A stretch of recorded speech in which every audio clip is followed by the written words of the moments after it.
आइए question number 15 देखेंगे। Topic का नाम है फाइनेंशियल स्टेटमेंट, चैप्टर 21, डी के गोयल क्लास 11th की बुक में से। क्वेश्चन में हमें क्या मांगा है, सबसे पहले उसको देखते हैं। From the following balances extracted from the books of Shri Badri Vishal on 31 March prepare the trading profit and loss account and the balance sheet. Closing stock की वैल्यू दे रखी है 15,000। क्योंकि क्लोजिंग स्टॉक ट्रायल बैलेंस में नहीं है, एडजस्टमेंट में है, तो इसका इफेक्ट दो जगह जाएगा। और साथ के साथ क्वेश्चन को स्टार्ट करने से पहले एक बहुत इंपॉर्टेंट बात आप सबको बता देना चाहता हूं भाई, कि हम क्वेश्चन में पहले ट्रेडिंग, उसके बाद पी&एल और फिर बैलेंस शीट ऐसे करके नहीं बनाएंगे। बहुत सारे स्कूल के टीचर्स मैंने देखे हैं कि इसी तरीके से जो है क्वेश्चन को सॉल्व करने का प्रोसेस बता रहे होते हैं कि बेटा पहले ट्रेडिंग को बनाना सीख लो, फिर पी&एल और फिर बैलेंस शीट। ऐसे बिल्कुल ना करें, क्योंकि ऐसा करने से ना हमारा क्वेश्चन तो बेशक मैच हो जाए, लेकिन आगे चल के वो क्वेश्चन कभी भी टाइमली खत्म नहीं हो पाएगा। ठीक है जी। तो हमने क्या करना है, जो फिगर जहां जाएगी ट्रायल बैलेंस में से उसे वहीं लिख देंगे। सो गाइज स्टार्ट करते हैं। चलिए क्वेश्चन, सबसे पहले जो क्लोजिंग स्टॉक दे रखा है उसको लिखते हैं। क्लोजिंग स्टॉक के बारे में हम लोग जानते हैं कि भाई क्लोजिंग स्टॉक हमारा ट्रेडिंग के बाय में आएगा। तो मैंने लिखा by closing stock.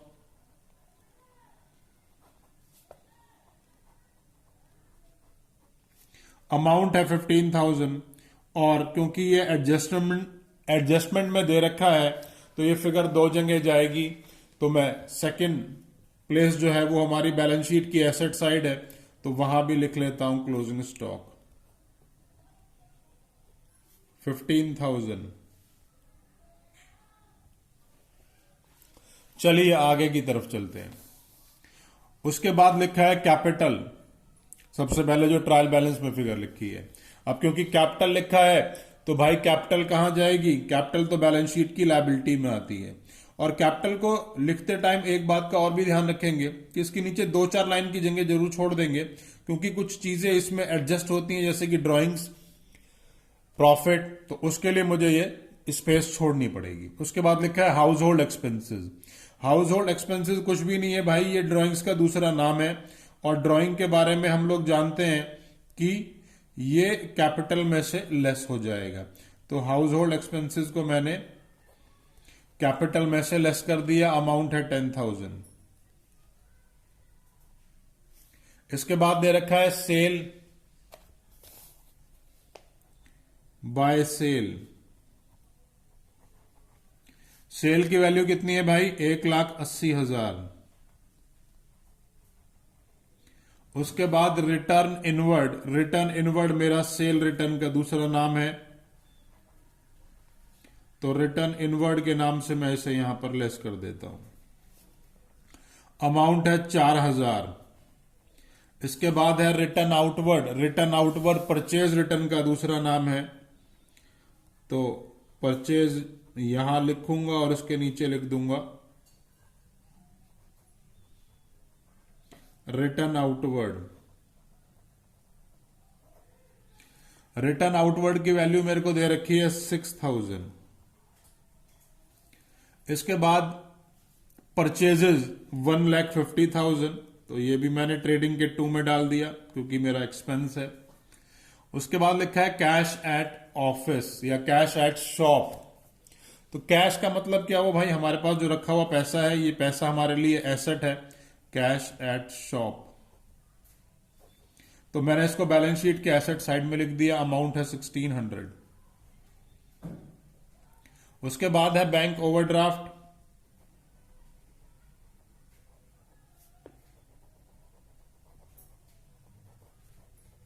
Bank overdraft की वैल्यू है मेरी 15,000।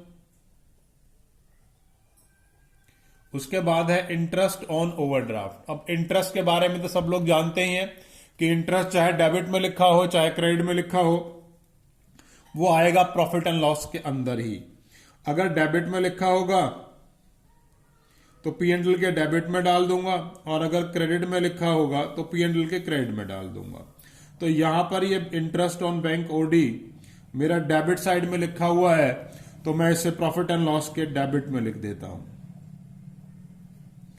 इसके बाद है क्रेडिटर। क्रेडिटर हमारी लायबिलिटी है, तो चलिए बैलेंस शीट की लायबिलिटी की तरफ चलेंगे और वहां लिख देंगे क्रेडिटर।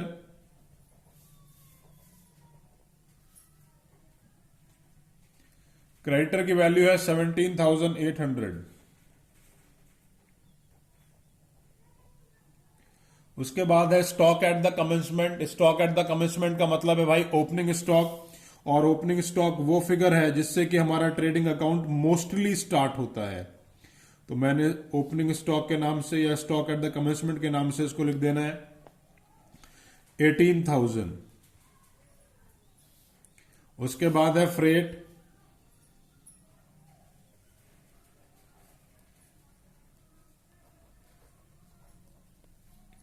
फ्रेट की वैल्यू है 8,500। और क्योंकि फ्रेट के साथ कुछ लिखा नहीं था, तो अगर फ्रेट के साथ कुछ नहीं लिखा जाएगा तो वो हमेशा फ्रेट इनवर्ड माना जाएगा, और फ्रेट इनवर्ड हमारा ट्रेडिंग अकाउंट में आता है, तो मैंने इसको ट्रेडिंग में लिख दिया। उसके बाद है rent and taxes. Rent and taxes मेरा प्रॉफिट एंड लॉस वाला खर्चा है, तो मैंने यहां लिखा to rent and taxes.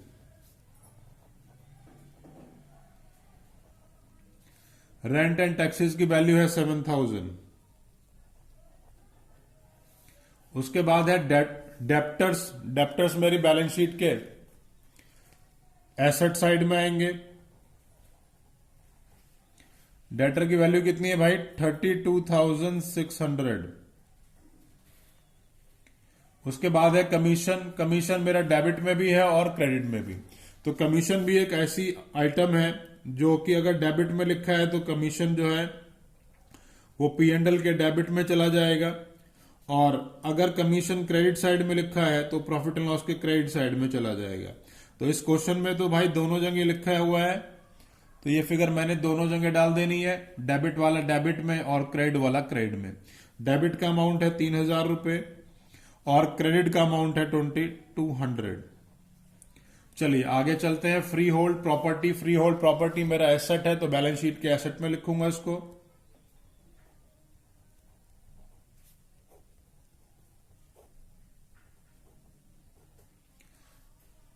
Amount है 30,000। इसके बाद है सन्ड्री एक्सपेंसेस। सन्ड्री एक्सपेंसेस मेरे प्रॉफिट एंड लॉस के खर्चे हैं।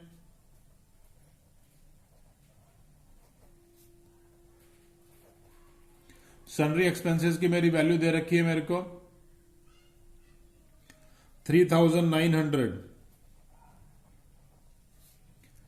उसके बाद salary and wages.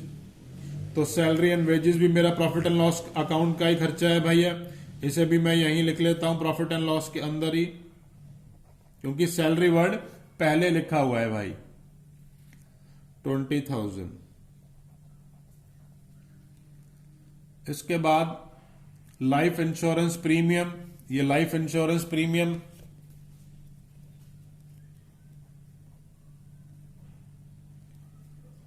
Life insurance premium मेरे लिए ड्राइंग की तरह है भैया, तो मैंने कैपिटल में से लेस कर दिया। उसके बाद है मोटर व्हीकल।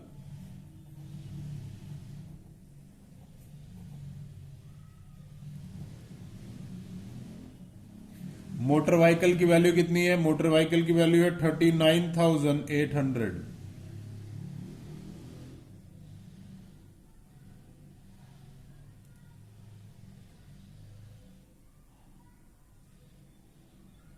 अच्छा, एक फिगर बीच में रह गई इंश्योरेंस प्रीमियम की 1,600। तो इंश्योरेंस प्रीमियम मेरा प्रॉफिट एंड लॉस वाला खर्चा है।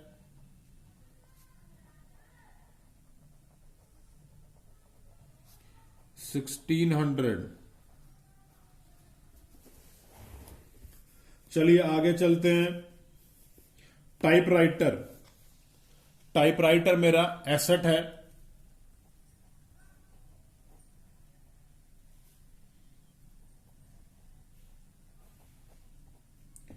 और टाइपराइटर की वैल्यू है 8,000। उसके बाद इंटरेस्ट। इंटरेस्ट मेरा क्रेडिट साइड में दे रखा है।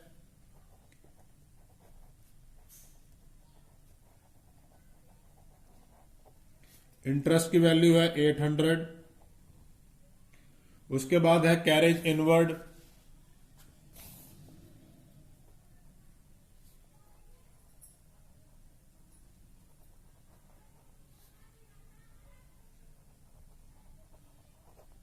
कैरेज इनवर्ड की वैल्यू 2000 और कैरेज इनवर्ड मेरा ट्रेडिंग अकाउंट का खर्चा है तो मैंने ट्रेडिंग में लिख दिया। इसके बाद लिखा है carriage outward,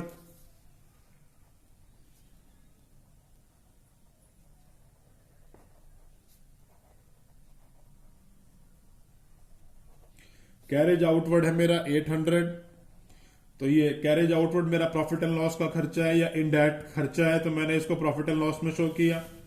next is power,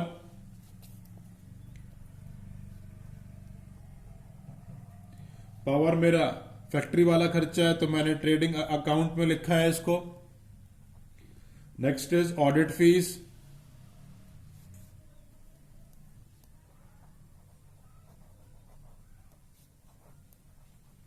audit fees है 1700। उसके बाद है लाइटिंग, ये दोनों ही मेरे ऑफिस वाले खर्चे हैं,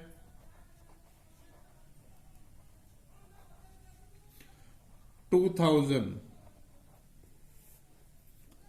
तो चलिए इसका टोटल लगा लेते हैं। यहां से अब सेल में से सबसे पहले रिटर्न इनवर्ड लेस कर दिया, ये टोटल आ गया 1,76,000। इसी तरीके से परचेज में से भी लेस कर दिया, ये टोटल आ गया 1,44,000। इन दोनों साइड को प्लस कर लिया,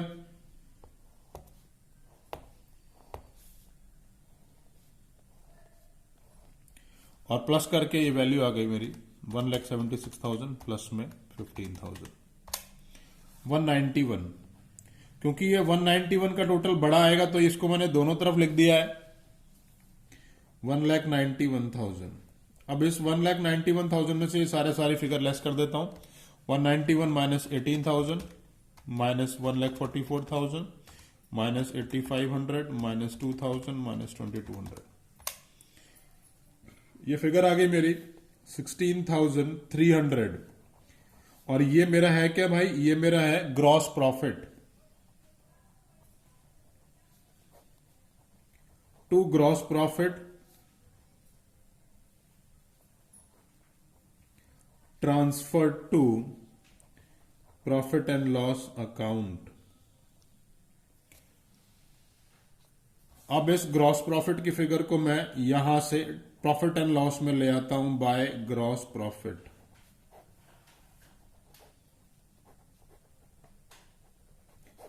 ट्रांसफर्ड फ्रॉम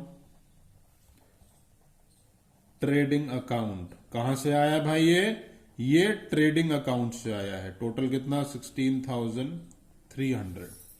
अब 16,300 ये है और इन सबको जोड़कर यहां तो टोटल वैल्यू 20A की फिगर दे रखी है, तो ये वाली फिगर जो है वो, ये वाला कॉलम जो है वो ज्यादा बड़ा आएगा। तो सबसे पहले इसी का टोटल कर लेते हैं।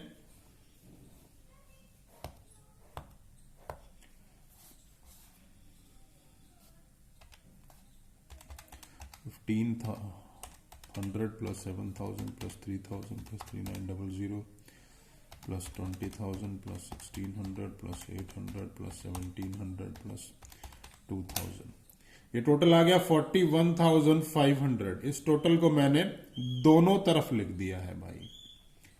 अब इस टोटल में से ये क्रेडिट साइड की फिगर लेस कर देता हूं, 16,300 माइनस 2,200 माइनस 800, ये वैल्यू आ गई मेरी 22,200। और ये है क्या भाई, क्योंकि डेबिट साइड ज्यादा आ रही है तो मैं इसको लिखूंगा नेट लॉस।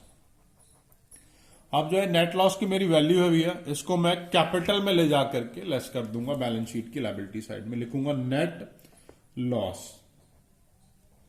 क्योंकि नेट लॉस है तो लेस हो जाएगा। अगर ये नेट प्रॉफिट होता तो मैं इसे यहां पर प्लस कर लेता, लेकिन ये तो लॉस है तो मैंने माइनस कर देना है।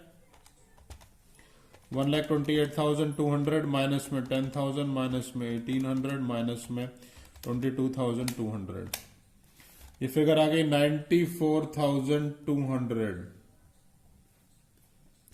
प्लस 15,000 प्लस 17,800, टोटल वैल्यू आ गई मेरी 1,27,000।